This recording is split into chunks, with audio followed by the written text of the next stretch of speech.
Glória a Deus. Boa noite para todos. Graça e paz. Paz e graça. Qual que você prefere? Graça e paz ou paz e graça? Os dois jeitos, tá bom. É uma alegria muito grande estar aqui. Fui lá em Londrina conhecer o pastor Davi, agora o pastor Samuel, a esposa. Fui recebido com muito amor, tanto lá como aqui.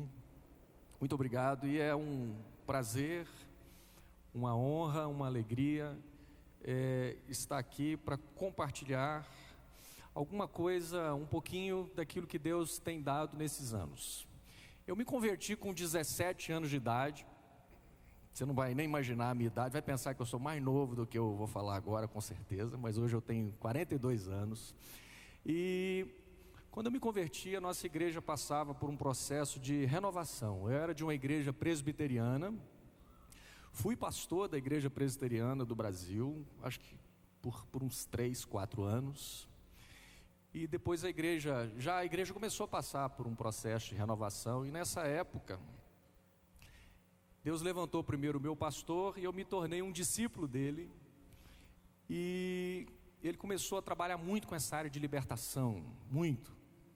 Estava contando para o pastor Davi a quantidade de irmãos que nós começamos a ministrar. Foi um processo que começou a acontecer na vida da nossa igreja. Em 94 nós criamos um curso em Vitória na área de libertação, isso dentro de uma igreja presbiteriana do Brasil. Quem conhece um pouquinho da estrutura sabe que é uma estrutura muito fechada. E esse curso ficou muitos anos dentro da igreja presbiteriana, depois ele saiu.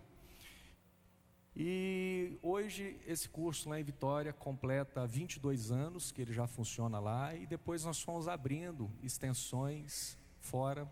Então, só para falar um pouquinho do que o nosso trabalho tem feito. Bom,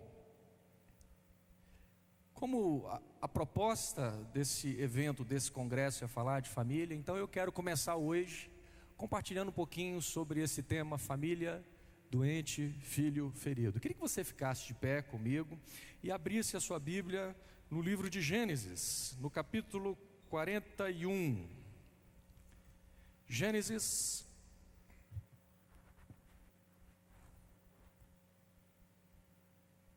Os irmãos têm um slide.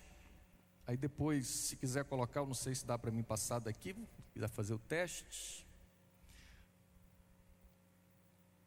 Se você quiser anotar.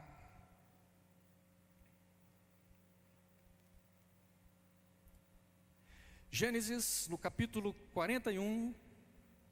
Se você tiver dificuldade de achar Gênesis, a coisa está feia. Gênesis capítulo 41, versículo 46. Quem achou, diga amém.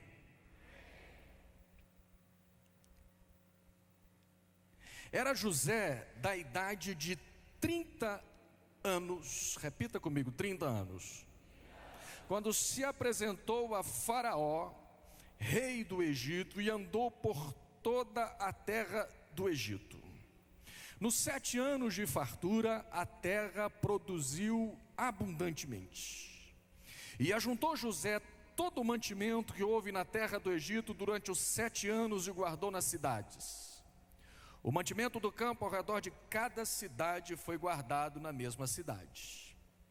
E assim ajuntou José muitíssimo cereal, como a areia do mar, até perder a conta, porque ia além das medidas.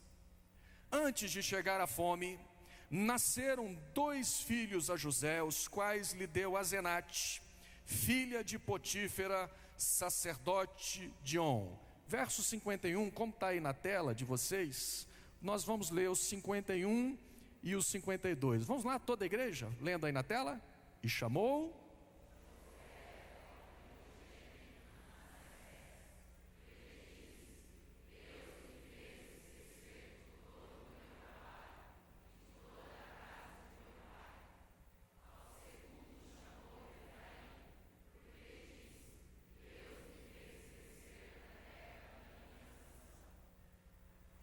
Amém. Baixa a sua cabeça um pouquinho. Feche os seus olhos. Pede ao Senhor para falar o seu coração agora. Pede que palavra dele, que o preletor nessa noite seja apenas um instrumento para que a palavra dele alcance a sua vida, para que através da sua vida a sua família seja alcançada, para que você sendo alcançado, você seja um canal de Deus. Ore agora, levante a sua voz, fala: Senhor, trata de nós, trata das nossas famílias, trata o nosso casamento, trata os nossos filhos, em nome de Jesus. Quebra as nossas cadeias, tenha misericórdia de nós, anda no nosso meio, passeia no nosso meio, toca, em nome de Jesus. Em nome de Jesus, em nome de Jesus. Põe a mão no seu coração, ora comigo assim, diga assim: Pai Celestial, eu me coloco diante de Ti, tudo que estiver no Teu coração, eu quero receber. Pai, que esta palavra, ela seja um rema, seja um marco, divisor, na minha vida, e que alcançando a minha vida, eu saia daqui com esse desejo de alcançar outras vidas, começando na minha casa e na minha família, em nome de Jesus. Senhor, eu rejeito a dispersão, o cansaço, toda seta caia por terra. E agora, Pai, eu não aceito nenhum ladrão da Tua palavra, nenhuma ave de rapina. E eu quero, Pai, me colocar diante de Ti, sabendo que o Senhor é o mais interessado na minha restauração. Em nome de Jesus, recebe a honra, Senhor, a glória, em nome de Jesus. Amém. Amém. Glória a Deus. Aleluia, aleluia. Pode tomar o seu assento. Pode tomar o seu assento.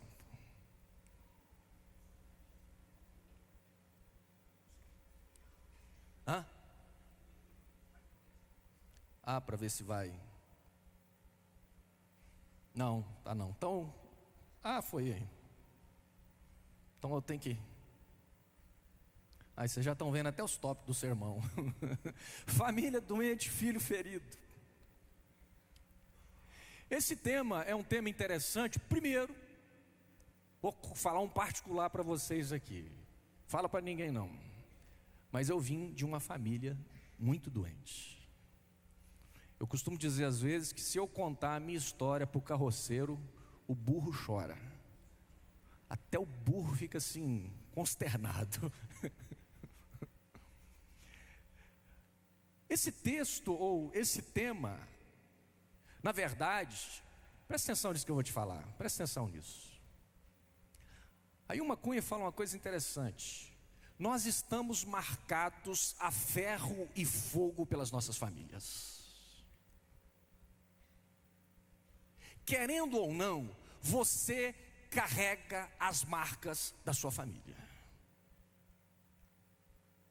O problema às vezes é que trauma é que nem mau hálito. Quem tem não sabe que tem. Você já viu quem tem mau hálito? A pessoa chega e fala assim: paz. Dá até um soprinho, né? Recebe a unção. Aí você fala: Senhor, me livra. Ele não sabe. Mas quem está perto sabe, percebe que existe alguma coisa estranha. O interessante, gente, nesses anos que eu tenho escutado pessoas lendo a Bíblia, ela é o livro da verdade. E eu tenho descoberto que há um recurso muito forte na área emocional, que é o recurso da verdade. Todo o processo de cura, ele implica esse movimento de ir à verdade, de ser confrontado com a verdade. E muitas vezes essa verdade, ela implica lançar luz em áreas ruins da nossa vida. A Bíblia é um livro fantástico. A Bíblia, por exemplo, ela não é como muitos dos mitos antigos que só mostravam as coisas boas das pessoas. Pelo contrário, por exemplo, ela fala do Noé, que teve a coragem de fazer uma arca, anunciando que viria um grande dilúvio. Homem doidão, obediente. Mas ela não omite o fato de que o Noé tinha uma fraqueza na área do mé. O Noé, ele tinha um problema nessa área. A Bíblia fala que ele bebeu, ficou bêbado, fez até um striptease. Os meninos tiveram que ir lá cobrir ele. A Bíblia fala. A Bíblia fala de Abraão. Deus falando, sai da tua terra, Abraão, coisa doida. Mas ela fala de Abraão também com uma fraqueza. Abraão assim não podia sofrer uma pressão, que ele mentia. Ela fala de Davi, o homem segundo o coração de Deus, mas que apesar de ser um excelente líder, tinha uma família muito doente, era um pai com muitos fracassos na relação com seus filhos, com a sua própria sexualidade. Então hoje em dia eu costumo dizer assim, muitas vezes na nossa cultura evangélica, a gente tem essa coisa assim de misturar espiritualidade com hipocrisia. Paulo por 2 vezes elogia Timóteo, dizendo assim, Timóteo, eu gosto de você, porque você tem essa fé sem fingimento. Então isso tem a ver com esse princípio da verdade. Segunda coisa que eu quero dizer para vocês, prestem atenção nisso. Você pode ser um homem de Deus, uma mulher de Deus e ter uma família que serve a Deus, mas isso talvez assuste você. Mas você pode terminar muito mal os seus dias. Como assim, pastor? Eu vou contar uma história aqui de uma família patriarcal.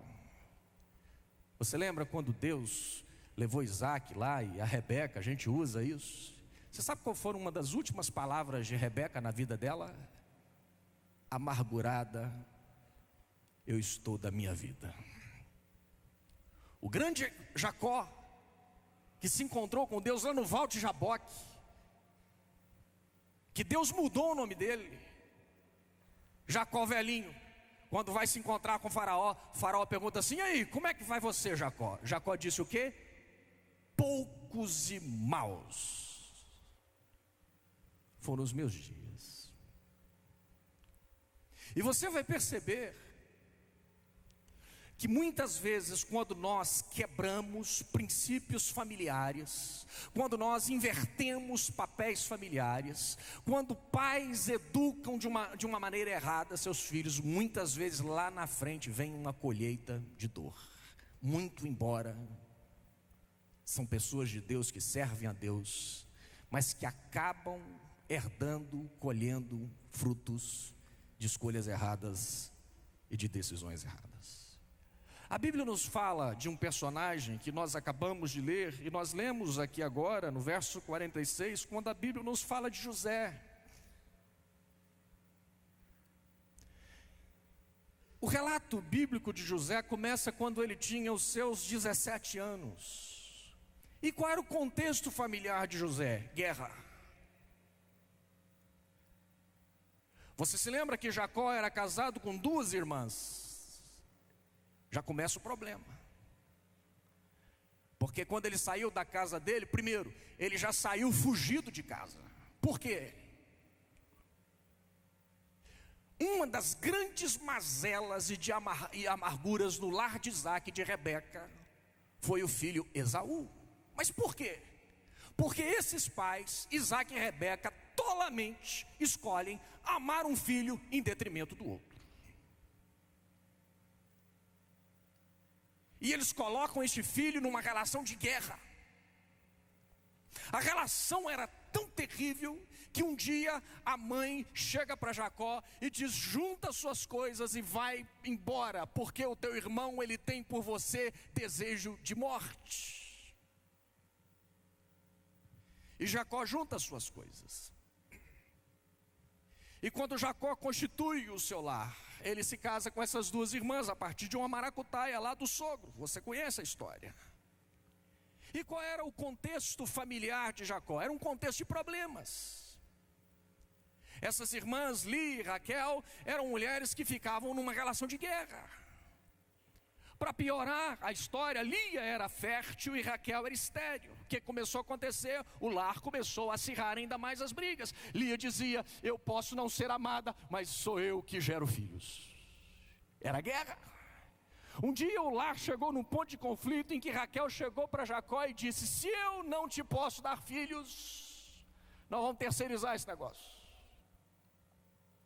Toma as minhas empregadas, e eu quero que você me dê filhos através delas. E os meninos vão crescendo, eles vão percebendo a desestrutura do lar. Agora veja uma coisa interessante. Quando Raquel deu à luz ao seu primeiro filho, acontece um fenômeno na alma humana, na psique, na estrutura humana, e muitas vezes na alma ferida, é que muitas vezes, sem a gente perceber, nós repetimos a história que os nossos pais tiveram conosco. Você sabe o que o senhor Jacó faz? Ele que foi o filho relegado, escanteado, colocado de lado pelo pai, porque o pai amou mais o irmão e não a ele. O que ele faz? A alma dele se liga à alma de José, e ele passa a amar muito mais a José. Sabe o que acontece? Ele reedita a mesma relação que ele teve com Esaú nos seus filhos. Ele cresceu em guerra, ele faz os meninos crescerem em guerra. Houve um fato muito interessante. A Bíblia nos fala que um dia esse homem decidiu fazer uma túnica talar. Eu pergunto, por que não fez 12 túnicas? Ele fez uma. E diz a Bíblia que, vendo os irmãos, a partir disso, concluindo os irmãos, capítulo 37 de Gênesis, que o pai amava mais a José do que a eles, esses irmãos passaram a odiá-lo. O fato é que, apesar de toda a problemática deste lar, dos conflitos deste lar, esse era um lar patriarcal. José se destaca dentre os irmãos no quesito espiritualidade. Ele começa a ter sonhos proféticos. Ele vê um sonho, os feixes se curvando diante dele, ele vê o sol, a luz se curvando diante dele, e o texto bíblico nos fala, gente, isso acontece 3 vezes. Capítulo 37, verso 4 diz que os irmãos passaram a odiá-lo. Verso 5, os irmãos passaram a odiá-lo ainda mais. Verso 8, os irmãos tanto mais o odiavam.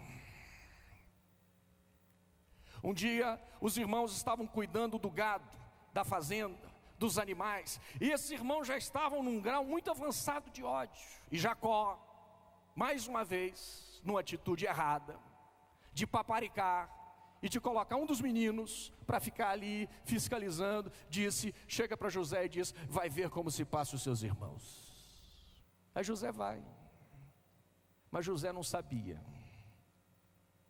que o cerco já estava armado. Eles já conspiravam em tirar a vida do próprio irmão. Quando a Bíblia diz que José se aproxima, eles dizem: lá vem o tal sonhador, matemo-lo e veremos no que se darão os seus sonhos. Esses irmãos ficam ali pensando e conspirando em como vão matar o próprio irmão, quando de repente Rúben, que também queria matá-lo, mas que com peso de consciência, ele diz, como primogênito, ele diz: eia, não façais isso, porque o jovem é sangue do nosso sangue, é carne da nossa carne, nós não podemos matá-lo. E a Bíblia então nos fala que enquanto Rúben dá uma saída, foi fazer alguma coisa, vem uma caravana de escravos em direção ao Egito. E o que esses irmãos fazem? Eles vendem o irmão, eles vendem José como escravo para o Egito. Eles tiram suas roupas, eles matam um animal, eles misturam o sangue de José, a roupa de José no sangue daquele animal, e levam ao pai. E o pai brada, o pai grita, o pai chora, entre aspas, a morte de José, sem saber que o seu filho José estava sendo encaminhado para o Egito, para lá ficar e morrer como um escravo naquela terra. Mas Deus conspirava a favor dessa família. Quando José chega no Egito, ele vai para a casa de Potifar e ele começa a prosperar. Mas é interessante que esse José, que já vem de uma família doente, de pais em conflito, de irmãos em conflito, ele vai parar justamente numa família doente. A família de Potifar era uma família disfuncional.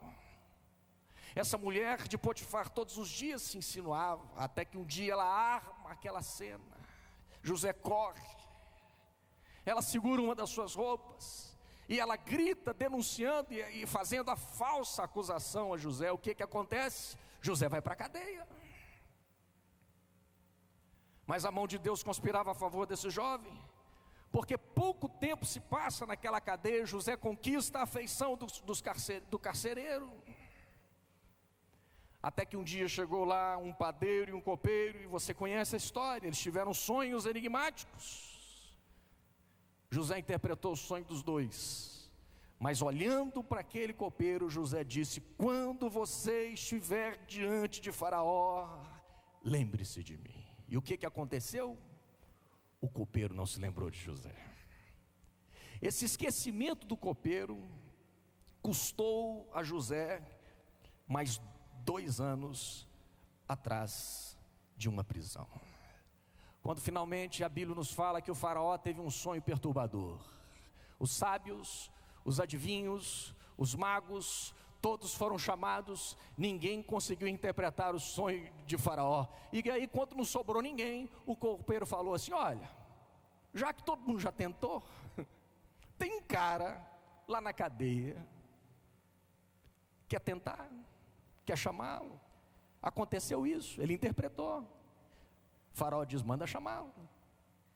José então se veste, se arruma, e quando José chega diante de Faraó, Faraó diz: eu ouvi a teu respeito de que quando tu ouves um sonho, tu interpretas. José diz: não é bem assim, isso não procede de mim, mas contai-me o sonho, porque o Deus a quem eu sirvo te dará resposta favorável. Faraó conta os sonhos, e após José então escutar os sonhos, José diz: Faraó, o sonho é claro. O que Deus está falando, Faraó, através desse sonho, é que haverá 7 anos de fartura, 7 anos de bonança. Por isso Faraó construa grandes galpões, destaca um homem sábio, ajuizado, guarde pelo menos 1/3 de tudo que for produzido. Sabe por quê, Faraó? Porque as 7 vacas magras que estão engolindo as gordas estão falando de 7 anos de fome que virão após os 7 anos de fartura. E os povos da terra virão ao Egito para comprar alimento. Resultado, gente, para encurtar a conversa, o Faraó ficou impactado diante dessa palavra. Essa história que eu contei para vocês aqui em 15 minutos, não sei, a Bíblia nos fala, o texto que nós acabamos de ler, era José da idade de 30 anos, quando se apresentou a Faraó, rei do Egito, e andou por toda a terra do Egito. Ele já tinha 30. Os irmãos devem saber que ele possivelmente foi sequestrado, raptado e vendido pelos irmãos com 17 anos de idade. 13 anos se passaram. Faraó, diante da palavra desse moço, ele olha para os seus oficiais e ele diz: quem há na terra homem tão ajuizado como este homem?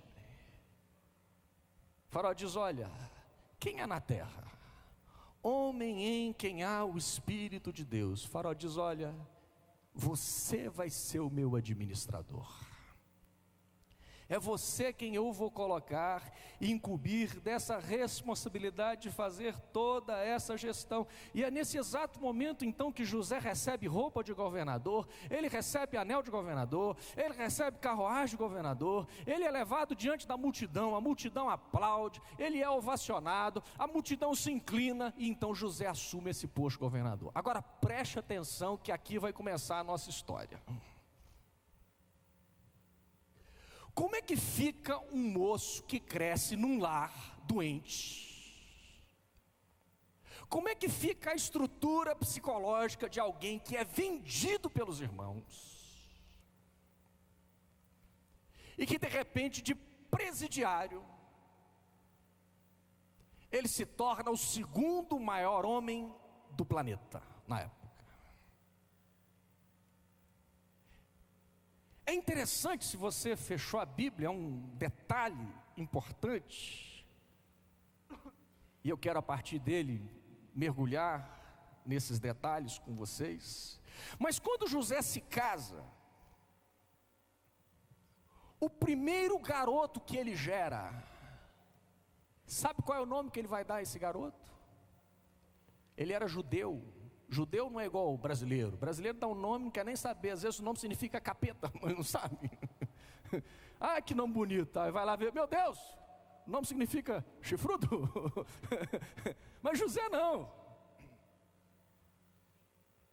Ele olha para o garoto dele, ele diz: esse filho vai se chamar o desejo da minha alma. Você sabe o que significa a palavra Manassés? Aquele que faz esquecer. Ele diz, ele vai se chamar esquecimento. Agora olhe, que detalhe interessante. Olha aí na sua Bíblia para a gente ver esse detalhe tão legal. No verso 51 diz: então José chamou o primogênito de Manassés, pois disse: Deus me fez esquecer de todos os meus trabalhos. Se fosse até aí, tudo bem, a gente até tentava dar uma arrumada no texto, mas em seguida, preste atenção nisso, gente. Ele diz: Deus não me fez esquecer apenas dos meus trabalhos, mas Ele também me fez esquecer o que, gente? De quê? Ele me fez esquecer da minha família. Então preste atenção, vamos ver aqui o slide aqui agora. Coloca lá o slide, por gentileza. Eu quero agora falar com vocês um pouquinho. Cadê o nosso slide? Como é que funciona? Vai lá, passa para mim aí, por gentileza. Isso. Quais são as marcas de uma alma adoecida? E a primeira já aparece aí para você anotar. Anota aí, leva para casa. Porque essas coisas às vezes demoram para a gente descobrir. Sabe qual é o primeiro sinal de uma alma doente, sobretudo pensando na história de José? O que o senhor José faz? José aborta emocionalmente a sua família.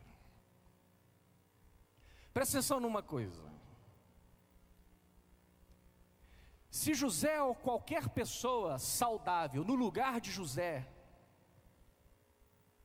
você está fora de casa há 13 anos, você foi raptado, sequestrado, vendido, e de repente com 30 anos você assume esse altíssimo posto, e alguém chega para você e fala assim: olha, você vai assumir esse lugar. O que uma alma saudável iria fazer?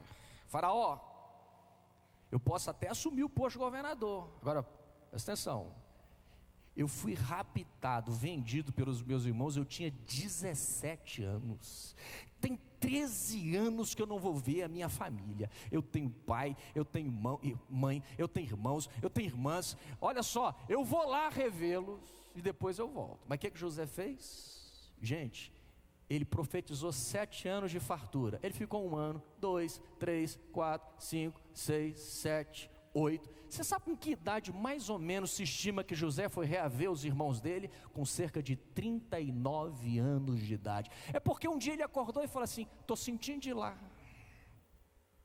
Quero ir lá. Não.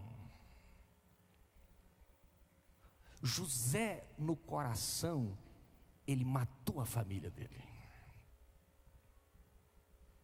José, ele abortou a família dele. Gente, presta atenção numa coisa. Tudo leva a crer que o ser humano, ele tem dentro dele como se fosse uma teclinha, aquela teclinha do computador chamada delete. E muitas vezes alguém nos fere, alguém nos machuca. E sabe quem são as pessoas que nos machucam? Principalmente aquelas a quem nós mais amamos. E muitas vezes, para não mexer nessa ferida, muitas vezes para não, sabe, a gente pensa isso vai dar trabalho, tem que chegar, sentar, conversar, falar, chorar, expor, vai dar confusão. Então, sabe o que é melhor eu fazer? Eu vou matar essa pessoa no meu coração. Eu comecei a trabalhar com aconselhamento muito cedo. E eu começava a ouvir histórias que eu ficava assim, bastante impressionado, histórias cinematográficas. Eu pensava, meu Deus, como é que pode, como é que um pai tem coragem de fazer isso, uma mãe? E eu ficava impressionado. Mas eu me lembro um dia, eu ainda era novo nessa área, eu estava escutando uma moça, e me impressionou. Ela me contava a história do pai dela, de tudo aquilo que o pai dela fez com ela, as dores, os absurdos, os horrores. Porque talvez, é possível, com certeza, que esse pai também foi ferido pelo pai dele, pela mãe dele, não sei. São doenças que vão passando pelas gerações. Mas de repente, diante de todos esses horrores, eu perguntei para ela assim: o que você sente pelo seu pai? Você tem raiva dele? Você odeia ele? Ela falou, não. Eu falei, diante de tudo isso, você não sente raiva do seu pai? Não, glória a Deus. Você ama ele? Não, eu também não amo não.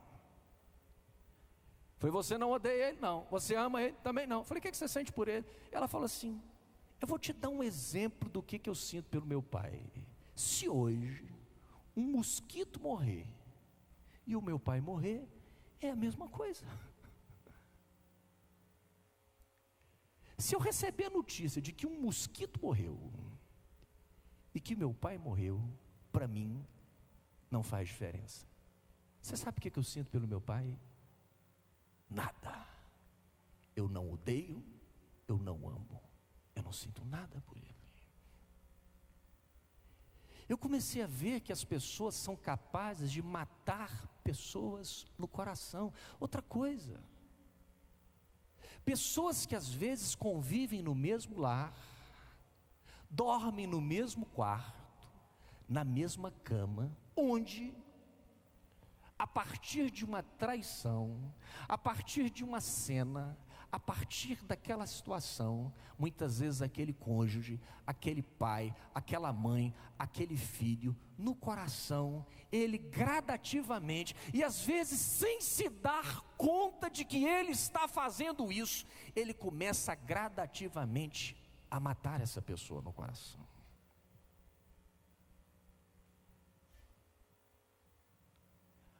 É verdade que alguém disse, numa situação, que o oposto do amor não é o ódio. Fala para o seu vizinho assim, o oposto do amor não é o ódio.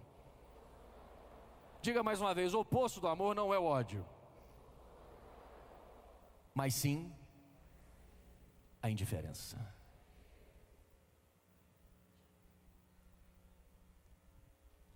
E você sabe que às vezes nós confundimos frieza com perdão. Já perdoou? Já. O que você sente por ele? Nada, mas já está perdoado. Frieza. E José diz, Deus me fez esquecer. José joga até para Deus. Mas eu quero te mostrar o momento em que essa família se encontra. Vá comigo, por favor. Pega a sua Bíblia aí, capítulo 42. Vamos olhar os detalhes desse texto. Eu queria mostrar para você o momento do reencontro dessa família. Hoje em dia está muito na moda os programas fazendo reencontro de família, não é verdade? Eu gosto de ver. Eu gosto de ver o choro. Quando abraça. Você vai ver, esse reencontro aqui também vai ser muito bonito. Vai dar até cadeia. Você vai ver que bonito. Vai ser emocionante. Você vai ver. Capítulo 42, verso 6. Nós vamos ver aqui agora a segunda marca de uma alma machucada. Verso 6. Era José o governador daquela terra. Era ele quem vendia todos os povos da terra. E os irmãos de José vieram e se prostraram, rosto em terra, perante ele. Agora veja vocês, verso 7. Vindo José a seus irmãos, reconheceu-os, porém, não se deu a conhecer. Coloca na tela aí para nós, por gentileza. A segunda marca de uma alma machucada é que uma alma machucada não se mostra. Uma alma machucada adora usar uma máscarazinha. Presta atenção numa coisa aqui. Muitas vezes nós estamos convivendo com uma pessoa, ou você pode vir a este lugar, e você tem às vezes aqui amigos, relacionamentos, e talvez você pode se surpreender com o fato que talvez o que você vê não é a pessoa, é a máscara dela, é o capuz que ela usa. Isso me faz lembrar muito, pensando principalmente em nós, líderes, pais, às vezes empreendedores, de um homem na Bíblia chamado Naamã. Naamã tinha muito sucesso na vida. Ele era de uma altíssima patente, conquistador de muitas batalhas no exército da Síria, porém, leproso. Sabe qual é a imagem que eu tenho de Naamã? De um homem com vestimentas, sabe? As medalhas, aquela roupona de coronel. Mas sabe o que eu imagino? O Naamã chegando em casa, entrou no quarto, aí ele vai tirar a roupa diante da mulher dele. A mulher dele olha assim, e dentro dela, ela pensa: esse homem lá fora, ele pode ser até um homem poderoso, mas aqui dentro de casa, ele é leproso. Quem sabe os filhos, o pai à vontade na sala, os filhos observando o pai, e os filhos dizendo: lá fora papai é conhecido, mas aqui dentro de casa só nós conhecemos as lepras do nosso pai. Eu acho interessante que quando Naamã vai ao profeta Eliseu, tem um detalhe legal, é que o profeta não pede apenas que Naamã mergulhe. A expressão que Eliseu usa é que ele se lave. E alguém, para se lavar, ele precisa tirar a roupa, tem que mostrar a lepra, tem que expor as feridas. É muito difícil alguém ser curado sem se despir. Sabe qual é a pior nudez que o ser humano muitas vezes pode enfrentar? É a nudez da alma dele. É falar o que nunca disse, é expor as suas mazelas mais profundas. E o profeta fala: você que é cura da sua lepra, vá se lavar, deixe a água tocar suas feridas, exponha-se. Versículo 7 diz ainda o texto: porém não se deu a conhecer, verso 7, e lhes falou asperamente. Veja, o texto não fala, falou amorosamente, e lhes falou asperamente, lhes perguntou: de onde vindes, cambada? O que vocês vieram fazer aqui?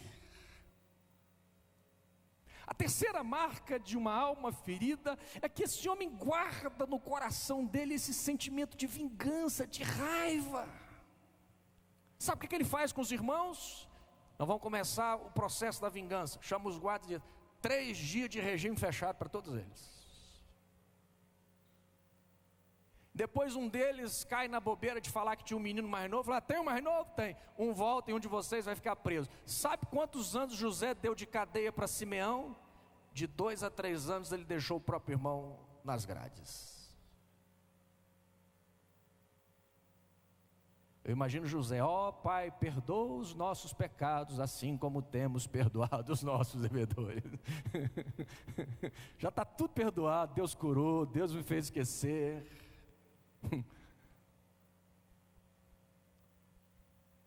Mas Ele tem gente da sua casa aprisionado. Sabe uma quarta marca interessante no versículo 9? Diz o texto no verso 9: então se lembrou José dos sonhos que tivera a respeito deles. Quarto lugar, uma alma machucada é uma alma em que o passado importuna. Às vezes a gente, como criança, a gente pega o nosso passado e como uma bola a gente tenta afundá-lo, aí a bola sobe. E a gente afunda de novo e a bola sobe.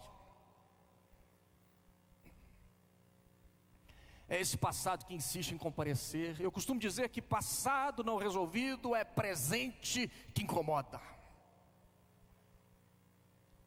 É esse passado que volta no rosto de outra pessoa. É esse passado que volta através de uma música, de um som, de um cheiro, de um lugar, de uma viagem. Quantas pessoas às vezes vão se casar e na noite de núpcias, quando o cônjuge vai colocar a mão sobre ela, o que ela vê é a mão do abusador. E trava. E o passado volta. Volta com dor.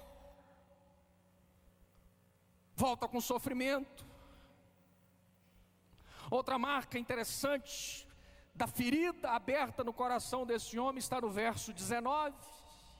Capítulo 42, verso 19, ele diz: se sois homens honestos, fique detido de vós na casa da vossa prisão, e vós outros ide e levai cereal para suprir as fomes das vossas casas. Verso 20, e trazei-me vosso irmão mais novo, com o qual serão verificadas as vossas palavras, e não morrereis. Sabe o que José está dizendo? Eu não confio em vocês. A quinta marca é que uma alma ferida, ela é incapaz de confiar em pessoas. Se um homem me feriu, eu não consigo confiar num homem. Se é uma mulher que me feriu, eu sou incapaz de confiar numa mulher. Gente, às vezes até Deus. Eu me lembro, tinha uma irmã na nossa igreja, era esposa de um presbítero, ela era uma profeta, uma mulher cheia do Espírito. Mas eu fiquei muito impactado.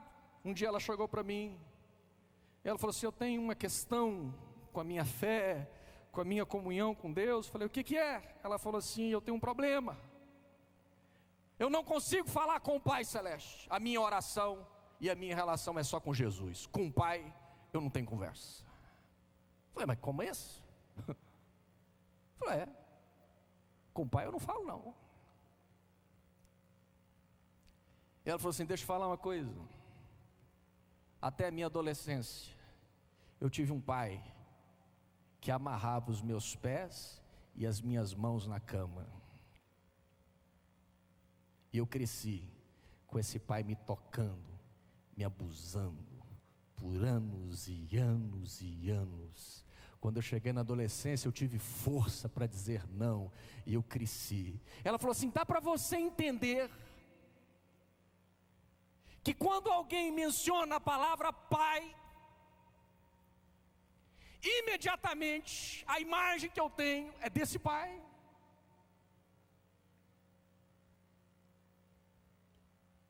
E ela disse: se Deus é pai, eu não posso confiar nele.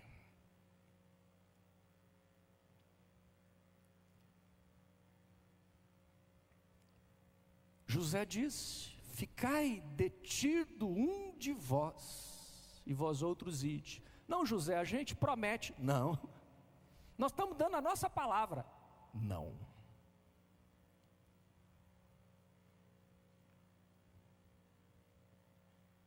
O indivíduo ferido por pessoas, ele é incapaz, ou ele tem muita dificuldade.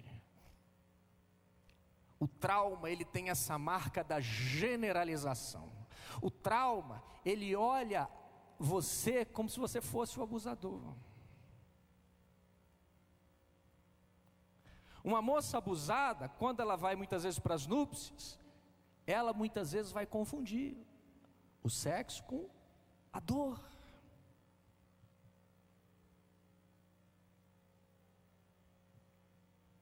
José diz: eu não consigo confiar em vocês. Mas lá no verso 24, diz o texto, verso 24: e retirando-se deles, o que é que José foi fazer, gente? O que é que ele foi fazer? Ele foi orar, ele foi cantar, ele foi chorar. Por quê?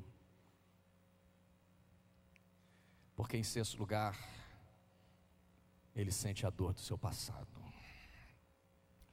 O que a gente pode aprender com a história de José? Próximo. Nós podemos aprender pelo menos 4 lições. Pode passar. Primeiro, o tempo não apaga as dores. Quantos anos se passaram? 22 anos. Resolveu a dor dele? Não. O tempo não apagou suas dores. Presta atenção numa coisa, gente. Muitas vezes essa dor que a gente pega, enterra ela, guarda ela, soca ela, afunda ela, essa dor não está morta. Presta atenção nisso. Quando nós engolimos esses sentimentos e essas histórias mal resolvidas, tudo isso pulsa, tudo isso está vivo. Sabe o que acontece? Isso foi uma das coisas que a psicologia nos ajudou a entender e que a Bíblia confirma. Guarda isso que eu vou falar para você. Toda dor negada, guardada, recalcada que você soca lá embaixo, ela não fica lá embaixo. Sabe o que ela faz? Ela volta para você como doença.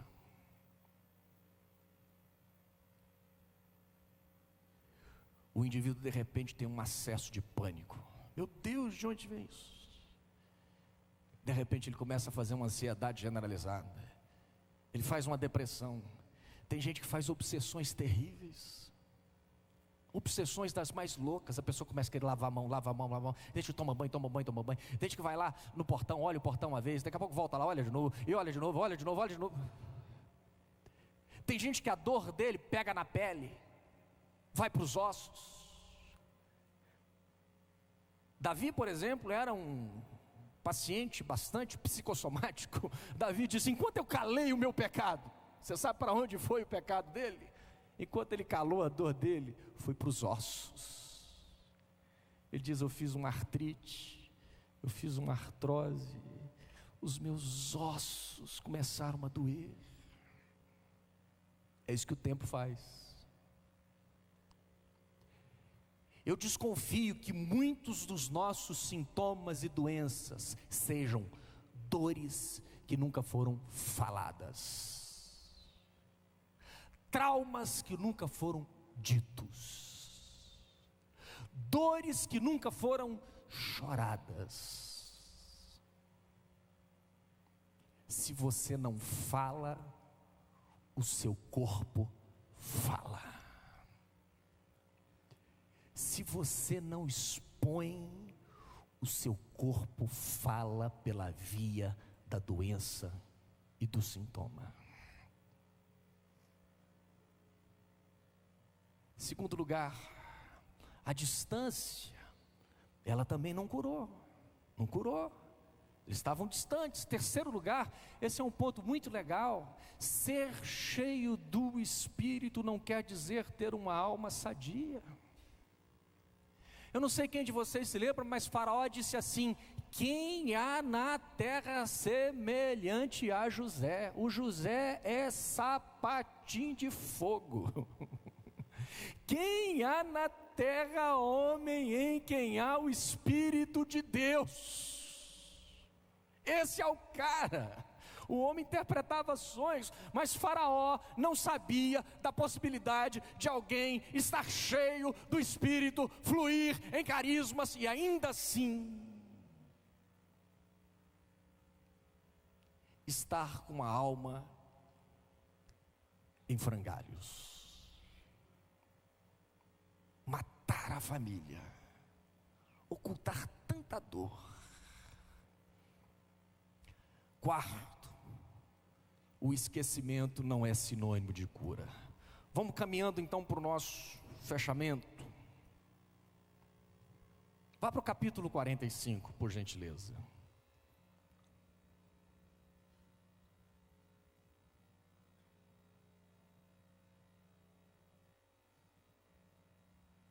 Qual é o desfecho dessa história? José é como se fosse aquele cavalo bravo, sabe aqueles burro bravo, que tem que amansar? Deixou o irmão preso, vão lá. Aí os irmãos foram embora. Aí chegou lá, está pedindo Benjamim. O pai falou, não. Por quê? Porque a alma ferida, ela também não vai se expor. Jacó diz não, para que não lhe suceda uma nova tragédia. É o mesmo mecanismo. É o mecanismo da evitação, é o mecanismo da prevenção. Eu fui ferido, eu não mexo mais com essa área. Um dia o meu filho foi raptado, eu não quero esse mais, então eu seguro aquele menino. Só que aí passa 1 ano, passa 2 anos e vem a fome. Presta atenção numa coisa que guarde isso que eu vou falar para você. Por que vem a fome? Deixa eu contar esse segredinho para vocês que eu demorei mais de 20 anos para descobrir. A doença tem papel fundamental, muitas vezes, para mobilizar o sujeito em busca de ajuda. Porque quando a fome vem, as portas se fecham. Jacó, o que eu faço? A fome, chegou uma hora que ele só tinha uma alternativa: liberar o filho.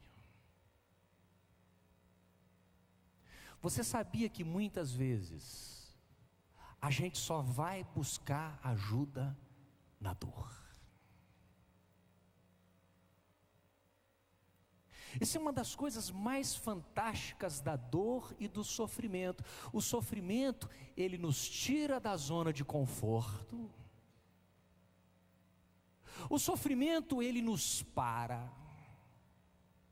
O sofrimento, ele produz reflexão. E o sofrimento nos empurra para mudança. Pastor, preciso de uma hora aí. Se a mulher do cara está perturbando ele há 10 anos, vai buscar ajuda, vai buscar ajuda. Aí quando ele vê que a coisa degringolou, ele faz sintoma e vê que não tem outro recurso, agora eu preciso de ajuda. Na fome. Lembra do filho pródigo?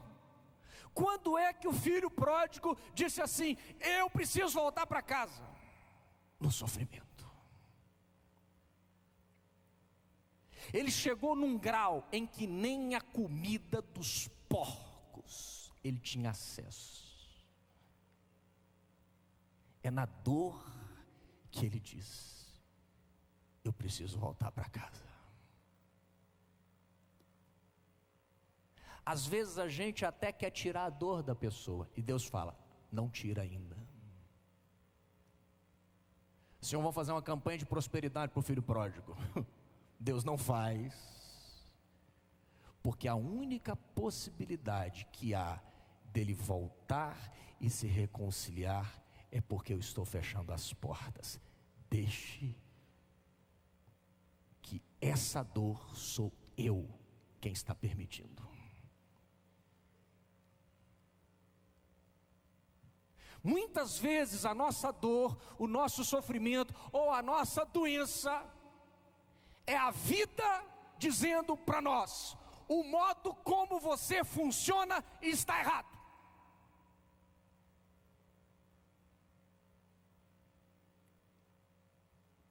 Muitas vezes a gente até quer ficar livre da dor, livre da doença, livre do sintoma, mas o modo de funcionamento continua errado.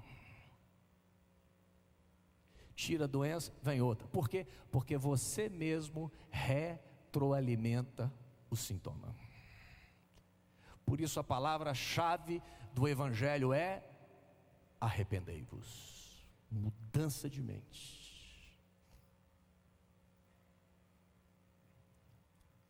Jacó libera Benjamim. Benjamim vai lá. E José arma toda aquela situação, bota lá um copo e tal, arma aquela arapuca, os irmãos vão, aí o oficial diz: alguém roubou o governador, e aí eles ficam assustados. E aí onde é que o fato vai? Não dá tempo de falar tudo porque é muita coisa. Judá vai interceder em favor de Benjamim, lembra? E olha onde é que Deus então desarma José. Olha, gente, que coisa maravilhosa. Judá se coloca diante de José, não sabendo. José já tinha mais ou menos cerca de 42 anos de idade. Judá diz assim: governador, o senhor me permite fazer uma palavra? Posso usar a palavra em favor do meu irmão? José diz: pode. E Judá diz assim: deixa eu contar uma história. E Judá começa a contar a história da tragédia de José. Judá diz: governador, há muitos anos atrás nós tínhamos um irmão. Esse irmão não vive mais. E por causa desse irmão, nosso pai chorou por anos e anos. E governador, o que será de nosso pai se esse outro filho também se perder? Sabe o que acontece? Olha aí, capítulo 45. Quando Judá encerra a sua fala, capítulo 45, verso 1. Então José, não se podendo conter diante de todos os que estavam com ele, bradou: fazei sair a todos da minha presença. E ninguém ficou com ele, quando José se deu a conhecer a seus irmãos, e levantou a voz em choro, de maneira que os egípcios ouviam, e também a casa de Faraó. Verso 3: e disse a seus irmãos: eu sou José, vive ainda meu pai? E seus irmãos não lhe puderam responder, porque ficaram atemorizados perante ele. Disse José a seus irmãos: agora chegai-vos a mim. E chegaram-se. E então disse: eu sou José, o vosso irmão, a quem vendestes para o Egito. Eu quero deixar com você 4 coisas que José fez para a cura da sua alma. Quantos aqui querem cura para a sua alma? Quantos querem cura para a sua alma? Eu costumo em muitos seminários, eu falo assim: está amarrado todo espírito de engano. Porque esse negócio de cura da alma é um negócio dolorosíssimo. Sabe qual é a primeira coisa que José faz? Põe lá na tela. A primeira coisa que José faz, a primeira etapa, é que ele toma a decisão de dizer a verdade e tirar a sua máscara. E ele não faz isso na frente de todo mundo. Veja, eu não estou falando que você tem que se expor na frente de todo mundo. José disse assim: saiam todos da minha presença. E ele fica diante dos seus irmãos. José usava intérprete. De repente ele começa a falar o hebraico. Ele diz: eu sou o irmão de vocês. Eu sou José. Esse moço abre o coração. Ele toma essa decisão. Deixa eu falar uma coisa com você, meus irmãos. Enquanto nós mantivermos a nossa máscara, enquanto nós brincarmos de evangelho de fachada, enquanto nós continuarmos fazendo o nosso teatro gospel, e aí, irmão, como é que vai? Só vitória. Só vitória. Tinha um irmãozinho em Belo Horizonte que era assim: como é que você está? Todas as vezes, como é que você está? Eu estou no óleo. Toda vez que se encontrava ele dizia: eu estou no óleo. Eu falei: esse moço tem um negócio errado dele. Passou um tempo, descobriram, ele não estava no óleo, ele estava na graxa.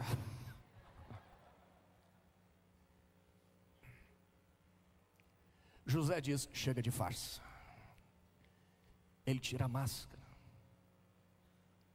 ele se abre. Segundo lugar, segunda coisa que ele faz é que ele expressa sem reservas os seus sentimentos. Ele começa a chorar, e a choradeira dele chega lá na rua. Imagine você dar um grito aqui, o seu choro sai lá na rua e chega lá na casa do pastor Samuel. Chegou lá no palácio de Faraó. Talvez Faraó até tomou um susto. Meu Deus do céu, o que é isso? É o seu governador. Ele expressa os seus sentimentos, ele joga para fora. Terceira coisa, ele não apenas expressa os seus sentimentos, como ele também dá nome à sua dor. Ele diz: eu sou José, a quem vendestes por Egito. Ele está dizendo: a minha dor tem nome. É muito legal, às vezes você vai atender pessoas, conversar com pessoas, e chega uma pessoa e fala assim: ô fulano, ore por mim. Aí você fala assim: qual é o problema? Deus vai te revelar. Às vezes eu vou em lugar e falo: não, Deus vai revelar. Fica quieto, não fala, Deus vai revelar, Deus vai revelar. Presta atenção numa coisa, meu irmão: Deus quer que você se revele.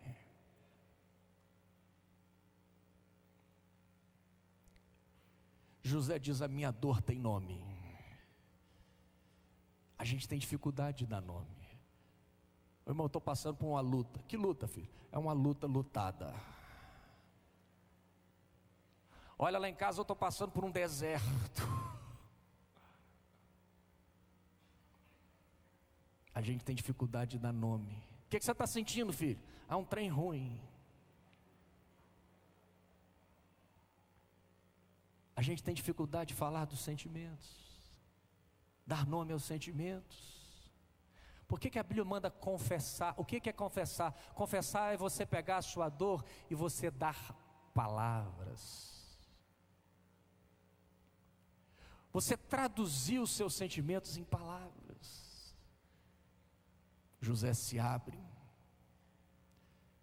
José chora. José dá nome à sua história. E sabe o que o Senhor José consegue fazer a partir disso? Verso 14: e lançando-se ao pescoço de Benjamim, seu irmão, chorou, e abraçado com ele chorou também Benjamim. José beijou a todos os seus irmãos e chorou sobre eles, e depois seus irmãos falaram com ele. Depois que ele tira a máscara, depois que ele faz essa santa catarse, joga para fora, depois que ele verbaliza o trauma dele, ele então, desarmado, ele abraça e chora sobre os seus irmãos.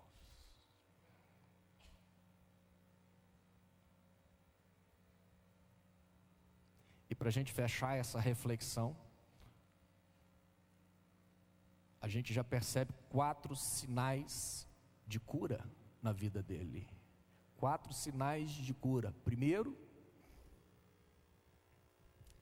pode passar, é a reaproximação. José diz no versículo 4: chegai-vos a mim. Chega mais perto.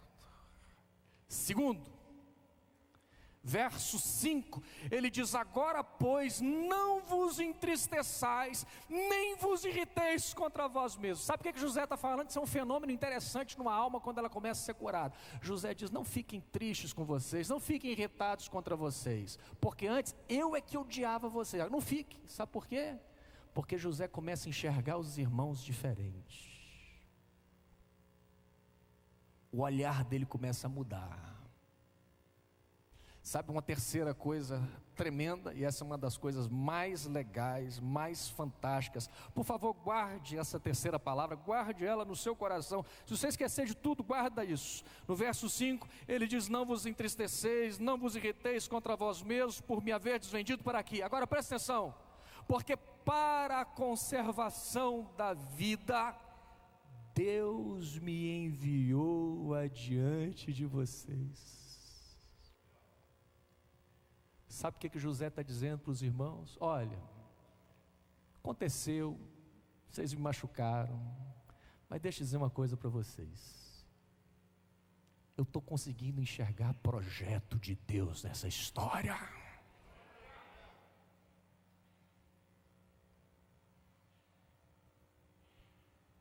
Se tudo isso aconteceu, sabe por quê?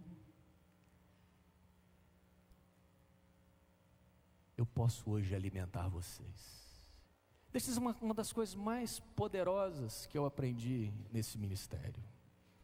Deus não vai jogar o nosso passado fora.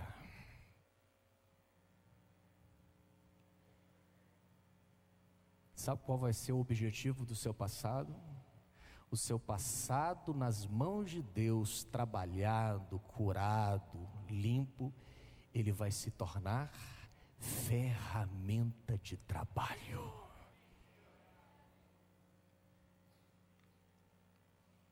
Olha para o seu vizinho do lado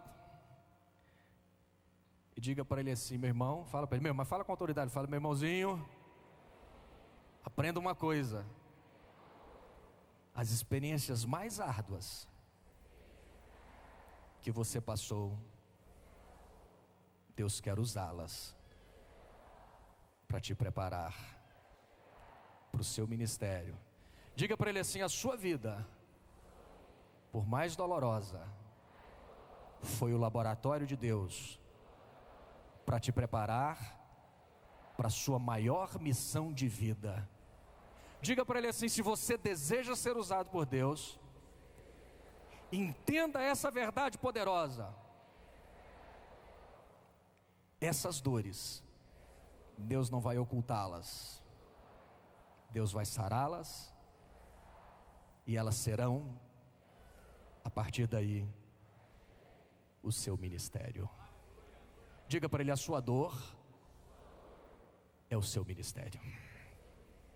Eu tenho visto muitas pessoas: eu tenho tanta vontade de abrir uma casa para órfãos. Por que você tem essa vontade? Porque ela foi órfã. Eu tenho tanta compaixão, Deus tem me chamado para cuidar de gente abusada. Por quê? Porque ela ou alguém da casa dela foi abusado.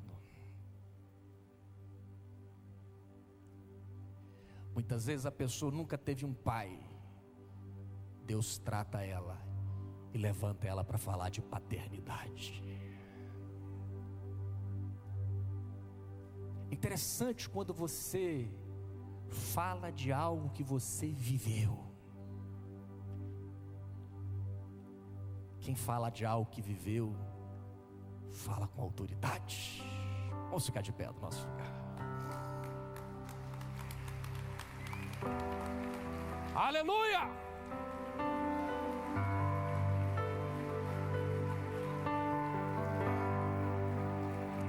Aleluia!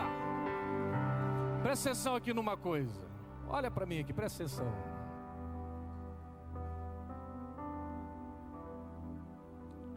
José olha para os irmãos no verso 9. Presta atenção, olha aqui, verso 9. Olha aqui para mim. Esse José que saiu de casa com 17, assumiu o governo com 30, ficou 1 ano, 2 anos, 3 anos, 5, 7, nunca quis a família, 8, 9. Essa confissão aqui, ele tinha cerca de 42, 43 anos de idade quando ele se abriu. Gente, ele ficou 25 anos sem ver a família dele porque ele quis. Sabe o que ele fala aqui no verso 9? Ele olha para os irmãos e ele diz: apressai-vos,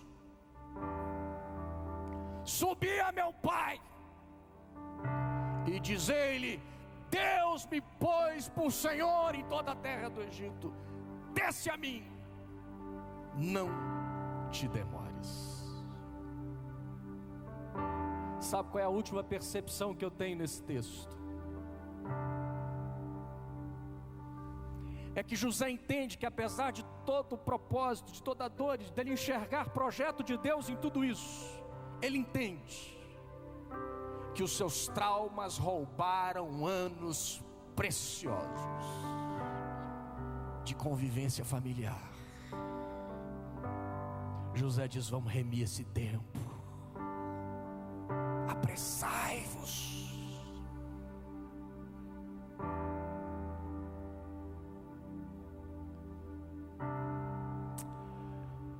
Eu queria que nessa noite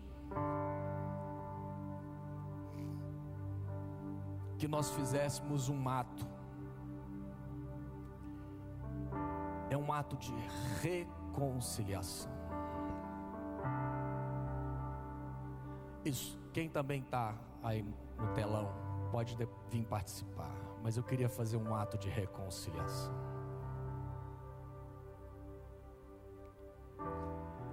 Alguns anos atrás, eu contei esse testemunho lá em Londrina.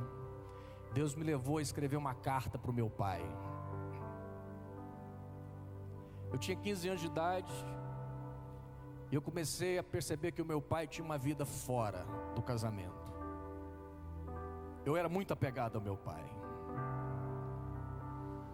E, gente, nós não fazemos isso conscientemente, mas sem que eu percebesse, gradativamente eu fui matando meu pai dentro de mim. Quando eu me converti, psicologicamente é como se meu pai já estivesse morto dentro de mim. Mas quando a gente tira algo do lugar, a gente quer substituir. Quem eu coloquei no lugar? O meu pastor. Meu pastor virou meu pai. Mas cuidado, principalmente quando essa relação que você coloca no lugar é uma relação obsessiva, estranha, excessiva. E assim era. Eu amava demais aquele pastor, eu idolatrava aquele pastor. Por quê? Porque a minha relação com o meu pastor mascarava o fato de eu ter matado meu pai no meu coração. O filho pródigo um dia saiu de casa e ele também se aliou a uma autoridade da terra, porque ele saiu mal de casa. Ele rompeu com o pai dele, mas aquela autoridade não conseguiu saciar a fome dele. E eu tinha uma fome muito grande de pai. Todo lugar que eu ia, todo mundo era pai. Se eu visse alguém assim mais velhinho, fulano parece um pai. Um dia minha mulher falou assim, engraçado, você não fala, fulano parece uma mãe, o seu negócio é pai.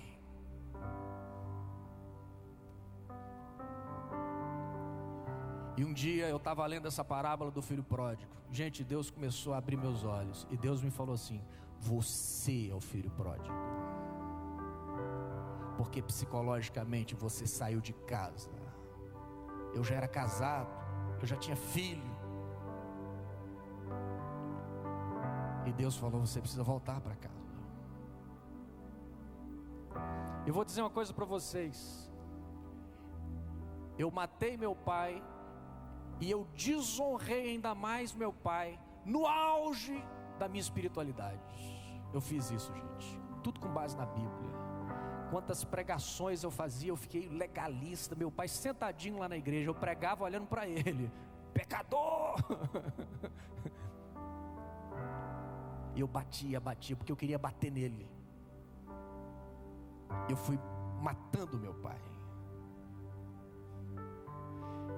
E um dia, uma irmã estava me ajudando, ela estava me acompanhando, porque muitas vezes esse processo a gente não consegue fazer sozinho.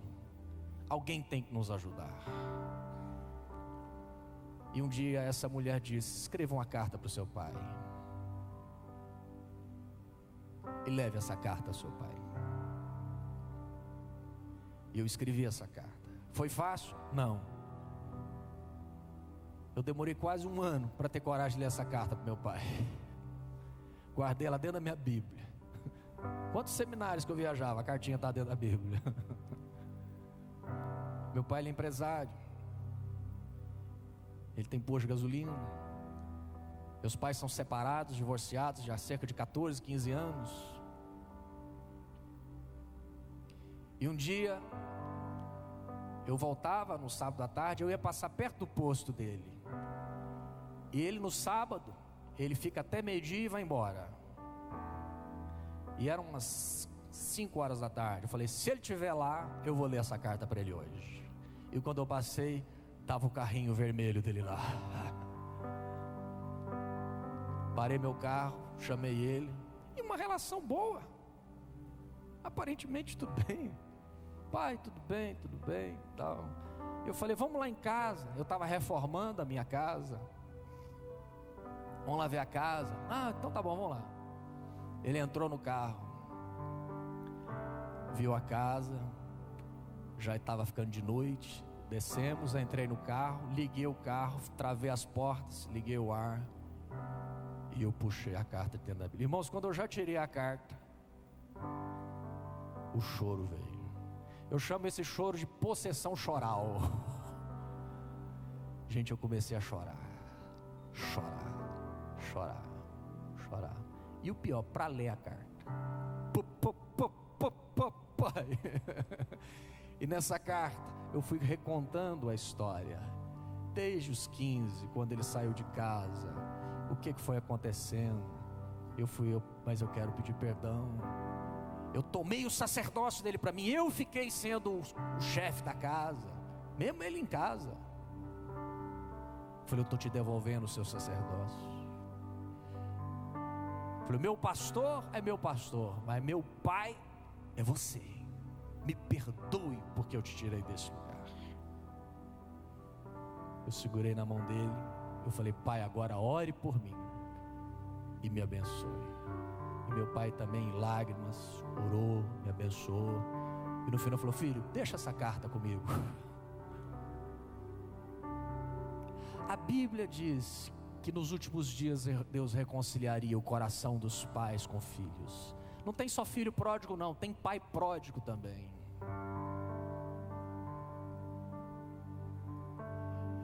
Eu queria propor um ato aqui. Fecha seus olhos um pouquinho. Baixa sua cabeça. Você que também está aí no telão, baixa sua cabeça também. Você que está no telão, esse ato também é para você, para todos.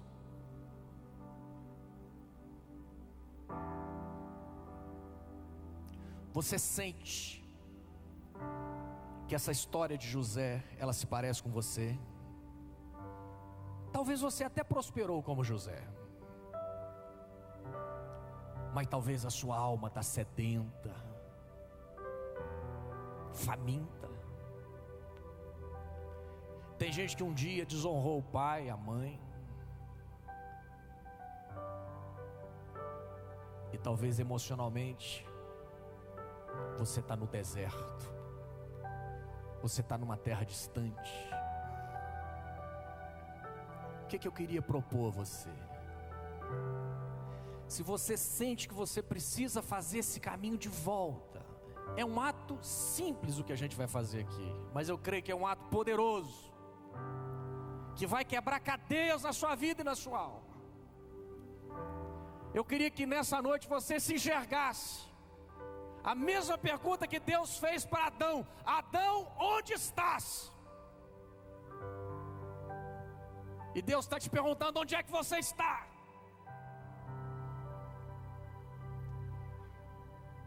E se você está nessa terra distante, se você está nesse Egito como José, e você quer fazer esse caminho de volta, você nota que essa história, ela encaixou-se com você. Eu queria que, profeticamente, simbolicamente, você vai sair do seu lugar e você vai dizer assim: eu estou voltando agora à casa do Pai, ao lugar da reconciliação. Quer fazer isso? Vem cá na frente. Você sente que precisa fazer isso, você quer fazer isso. Sai do lugar. Eu estou saindo do Egito, eu estou saindo dessa terra distante, eu estou voltando agora. Eu estou voltando agora. Eu estou voltando agora. Eu estou voltando agora. Eu estou voltando agora. Volta, volta, José. Volta, filho pródigo.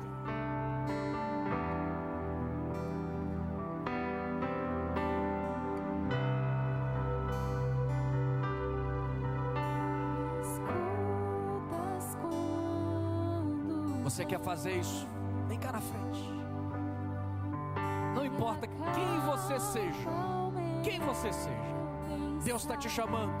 Volte, venha. Me levas pelo fogo, curando todo o meu ser.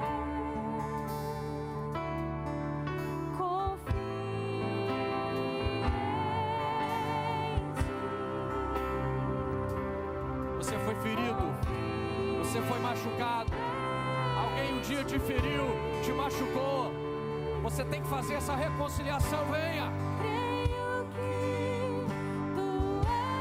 Você tem que reatar aquilo que ficou quebrado. Venha. Creio que és tudo para mim.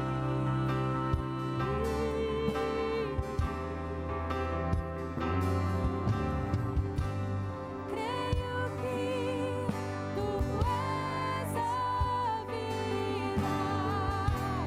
Creio que não há outro igual a ti. Jesus, eu preciso de ti.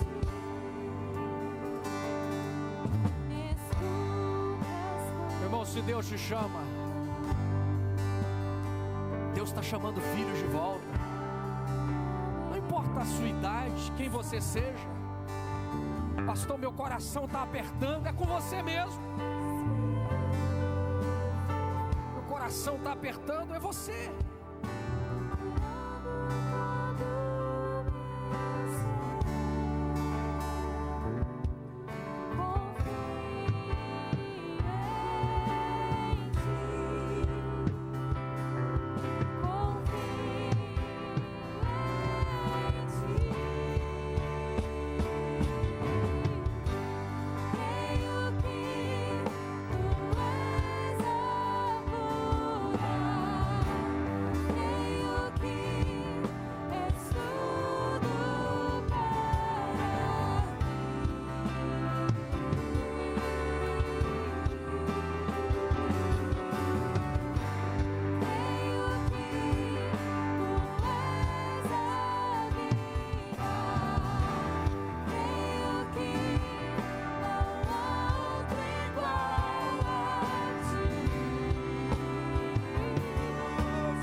Aleluia.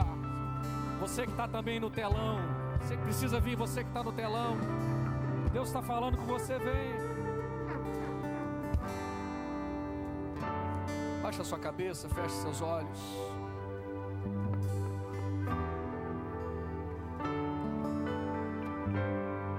Eu queria que a gente fizesse duas coisas. Primeira coisa, o filho pródigo, dentro dele, antes dele ir ao pai, ele ensaiou, ele imaginou, ele conversou com ele mesmo. Ele disse: eu vou voltar até o meu pai, e eu vou dizer para ele: pai, eu pequei contra o céu e diante de ti. Ele ensaia, ele visualiza, ele imagina. Eu queria que agora, feche seus olhos. Esse é um ato profundo. Esse é um ato que vai ser um divisor de águas na sua vida. Cadeias vão cair aqui nessa noite. Eu quero que você deixe vir à sua mente uma cena. Imagina uma cena de você, talvez com seu pai, com a sua mãe, com alguém que Deus te trouxe agora. Imagina uma cena. Talvez seu pai lá no sofá com você, ou talvez seu pai talvez já até partiu, sua mãe, não tem problema. Você não vai fazer comunicação com o morto, mas é algo que está dentro de você. Você vai fazer isso por você. Deixa essa cena vir à tona. Deixa essa cena voltar. Lembra dessa cena. Lembra. Deixa essa cena voltar. Eu queria que agora você vai se dirigir agora ao seu pai, à sua mãe, a essa pessoa, não sei quem, seu padrasto, madrasta, avô, avó, quem for. E você agora vai fazer como o pródigo, você vai ensaiar esse discurso, mas você vai falar para essa pessoa. Você vai falar o que você gostaria de falar. Fala baixinho, mas fala agora. É importante que você fale com a sua boca. Sussurre as suas palavras, balbucie as suas palavras baixinho. Você vai falar: pai, mãe, eu quero te falar algumas coisas agora. Deixa as palavras saírem. Fala, fala, fala. O que você precisa falar? Fala. Você quer falar de alguma mágoa? Você quer pedir perdão de alguma coisa? Você quer dizer que você guarda ressentimento dessa pessoa? O que você quer falar? Fale.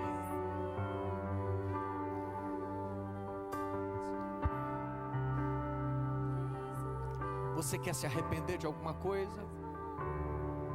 Fale. Fale. Com essa cena na sua mente, fale.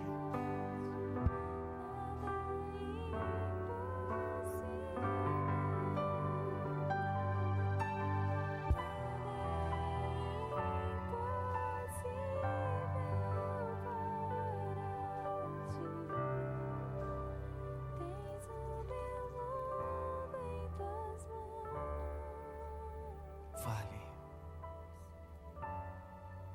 Deixa as palavras saírem. Se vierem lágrimas, deixa as lágrimas saírem. Tem um choro que está dentro de você, deixa sair. Porque se você não deixar essa dor sair, essa dor vira doença. Deus te deu lágrimas, Deus te deu palavras para você se expressar. Fale,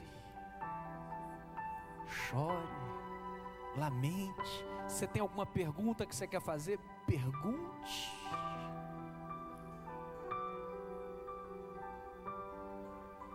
Em nome de Jesus. Em nome de Jesus.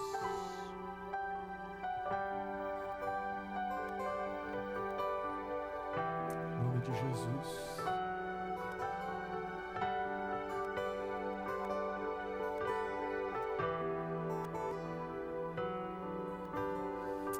Aleluia. Aleluia. Aleluia. Agora deixa eu pedir algo a você, ainda com os olhos fechados, cabeça baixa. Quem está de joelho, por gentileza, fique de pé um pouquinho. Fique de pé um pouquinho. A igreja, olhos fechados. Igreja, olhos fechados. Cabeça baixa. Reverência. Ele é santo, Ele está aqui. Eu queria fazer um novo ato. Por favor, faça isso que eu estou pedindo a você. E a igreja agora vai nos ajudar. Eu queria pedir que você saísse agora do seu lugar. Cabeça baixa, todos. Ninguém fica olhando. A igreja, cabeça baixa, olhos fechados. Eu queria que você procurasse alguém de quem você quer receber um abraço. Você vai até essa pessoa agora. Não importa quem seja a pessoa. Todos vocês que estão aqui na frente, para pensar um pouquinho de quem eu queria receber um abraço para fechar isso simbolicamente, profeticamente. Sai agora do seu lugar. Se você é visitante aqui, você não conhece ninguém, então olha, vê alguém que você quer dar um abraço. E, por favor, quem vai dar esse abraço, dê o melhor abraço. Vai até essa pessoa. Vai até essa pessoa. Não deixe de dar esse abraço. Veja alguém. Não deixe de dar esse abraço. Veja alguém. Fala, fulano, me dá um abraço. Fala, fulano, me dá um abraço. Me dá um abraço para fechar isso, para selar isso dentro de mim.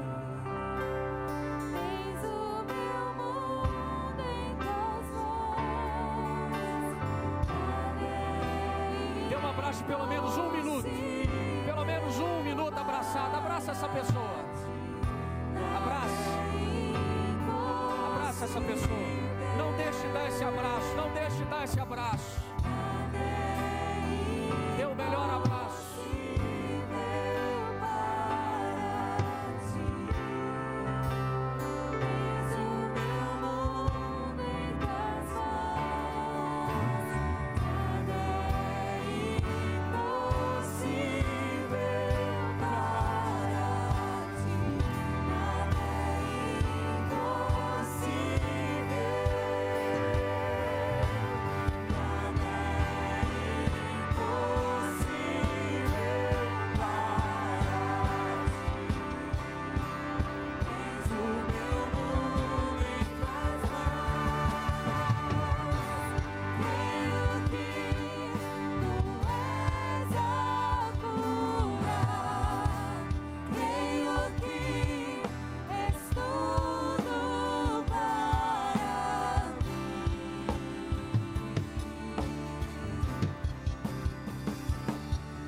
Aleluia, aleluia, aleluia. Quem sabe você vai chegar em casa hoje, você vai escrever uma cartinha, você vai pedir Deus para preparar o momento, não sei, Deus vai te dar uma estratégia, mas eu creio que nessa noite aqui, Deus já fez algo grande e poderoso. Amém. Gente, tem alguns materiais ali. Eu tenho 10 livros. Infelizmente, alguns desses livros não tem mais ali. Um deles se chama Heranças do Passado. Nesse livro eu falo de iniquidades na família, que se repetem na família. Outro livro que eu tenho se chama Reconstruindo o Caráter Ferido.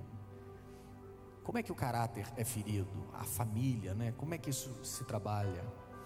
Tem ali manuais chamado Libertando os Cativos. Tem um livro muito importante para líderes chamado Contaminação Espiritual. Esse livro é um livro muito tremendo para líderes, para professores, e também uma área de cativeiro. E eu tenho ali vários DVDs. Uma dessas mensagens é essa: família doente, filho ferido. Tem uma palavra muito legal: lidando com perdas. Lidando com as perdas. Tem um outro DVD chamado Raízes de Rejeição.